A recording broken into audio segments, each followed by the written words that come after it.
Appeal বিভাগের রায়ে তত্ত্বাবধায়ক সরকার ব্যবস্থা ফিরে আসলেও আগামী নির্বাচন তত্ত্বাবধায়ক সরকারের অধীনে করা সম্ভব নয় বলে মনে করেন জামায়াতে ইসলামীর আইনজীবী শিশির মনির। বর্তমান সরকারের অধীনে নির্বাচন হবে কিনা তা নিয়ে অহেতুক বিতর্ক তৈরি করা হচ্ছে বলেও মন্তব্য করেন তিনি। জামায়াতের পক্ষে তার শুনানি শেষে সাংবাদিকদের একথা জানান তিনি।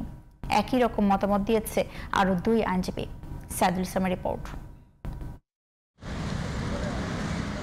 2011 সালের 10 মে সংখ্যাগরিষ্ঠ মতামতের ভিত্তিতে সংবিধানের ত্রয়োদশ সংশোধনী বাতিল ঘোষণা করে রায় দেয় আপিল বিভাগ। ঘোষিত রায়ের পর তত্ত্বাবধায়ক সরকার ব্যবস্থা বিলোপ সহ বেশ কিছু বিষয় আনা পঞ্চদশ সংশোধনী আইন সংসদে পাশ হয় 2011 সালের 30 জুন। ওই বছরই 3 জুলাই এ সংক্রান্ত গেজেটও প্রকাশ করা হয়। 5 আগস্ট শেখ হাসিনা সরকারের পতনের পর এই রায় পুনর্বিবেচনা চেয়ে আবেদন করেন সুশাসনের জন্য নাগরিক সুজন সম্পাদক বদিউল আলম মজুমদার সহ 5 বিশিষ্ট ব্যক্তি। আবেদন করেন বিএনপি মহাসচিব ও জামায়াতে ইসলামীর সেক্রেটারি জেনারেল। সবগুলো আবেদন বিবেচনায় নিয়ে আপিলের অনুমতি দেন সর্বোচ্চ আদালত। গত 21 অক্টোবর শুরু হয় শুনানি। ধারাবাহিকভাবে শুনানি করছেন আবেদনকারীর আইনজীবীরা। বুধবার শুনানি শেষ করেন 3 আইনজীবী।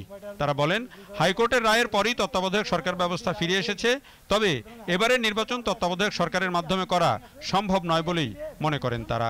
ফাইনালি জাজমেন্ট দিয়ে বলে দিবে, আমরা আশা করতেছি বলে দিবে যে হাইকোর্টের রায়টা বহাল আছে, হাইকোর্টের রায়ের যে নন পার্টি ক্যাটাগরি গভর্নমেন্টের বিষয়টা রেস্টোর করা আছে, সেই অনুপাতেই বর্তমান ইন্টারিম গভর্নমেন্টের দ্বারাই ইলেকশন হবে। এটা অটোমেটিক রিস্টোর হবে, কিন্তু এই যে কথা বলা হচ্ছে যে এই সরকার ইন্টারিম গভর্নমেন্ট থেকে এটা কেয়ারটেকার হয়ে যাবে তা না।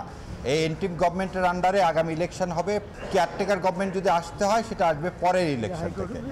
আর অ্যাপিলেট ডিভিশন এই যে জাজমেন্ট আছে, আমরা বলেছি এই জাজমেন্টটা স্যাটিসফাইড হবে।